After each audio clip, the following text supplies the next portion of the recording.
එන්න අපි අපේ රහට මටන් කරි එකක් හදන්න. ඔයාලා මේ රෙසිපිය try කරොත් නම් මටන් කරිය හැමදාම මේ විදියටම හදා කහටිහිකුයි දෙහිටිහිකුයි දාලා හොඳට සෝදගනිපු මටන් ටිකට මම මුලින්ම එකතු කරන්නේ යෝගට්. ඔයාලට කැමති නම් කර්ඩ් ගන්නත් පුළුවන්.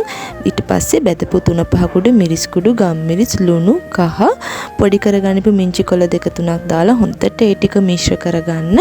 මේ ටික ෆ්‍රිජ් එකේ යට කොටසේ දාලා පැය භාගයක් විතර තියාගන්න. පැය භාගයකට පස්සේ පෑන් එකක් රත් වෙන්න තියලා තෙල් ටිකක් දාලා පොඩි කරගන්න පිඟුරු සුදු ලුණු වෙනසාල් කරපිංචා ලුණු ටිකක් දාලා හොඳට ටෙම්පරාදු කරන්න.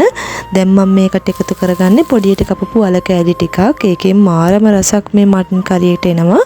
දැන් අපි කලින් මැරිනේට් කරගනිපු මටන් කෑලි ටික මේකට එකතු කරලා හොඳට තෙලෙන් ටෙම්පරාදු කරන්න. මේ ටික ටෙම්පරාදු වෙනකොට හොඳ සුවඳක් ඔයාලට ඒවි. දැන් මම මේකට එකතු කරගන්නේ වතුර කෝප්පයක්. හොඳට කලවම් කරලා ටික වෙලාවක් මේක මදගින්නේ පිස ගන්නවා. විනාඩි 5ක් විතර මේ ටික මේ ගානට නටාගෙන ඉද්දි මම ඒකට එකතු කරන්නේ සියඹල ඉස්ම ටිකක්. සියඹල ඉස්ම නැත්තම් ඔයාලට ගොරක ඉස්ම ටිකක් හරි එකතු කරගන්න පුළුවන්.